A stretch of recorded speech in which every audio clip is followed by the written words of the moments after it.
স্টিলের যে পাতগুলো আমরা ব্যবহার করি বিভিন্ন কাজে, সেই পাতগুলো কিভাবে তৈরি হয় দেখতে থাকেন। একেবারে পুরো ভিডিওটি দেখেন, পুরো প্রক্রিয়াটা দেখতে থাকেন। আপনাদের জন্য নিয়ে এসেছি পুরো প্রক্রিয়াটা দেখানোর জন্য। একেবারে পুরো প্রক্রিয়াটা আপনারা শুরু থেকে পুরো ভিডিওটা দেখেন।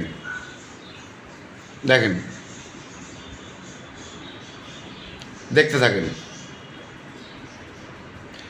আমি আশা করব আপনারা পুরো ভিডিওটাই দেখবেন। পুরো ভিডিওটা দেখেন কিভাবে এতটা গরম জিনিসকে পাতে পরিণত করা হচ্ছে। দেখেন ভাই, দেখতে থাকেন। যদি আপনারা এই ভিডিওটি আগে না দেখে থাকেন তাহলে অবশ্যই আপনারা এই ভিডিওটি শেয়ার করবেন এবং আমাদের পাশে থাকবেন ইনশাআল্লাহ।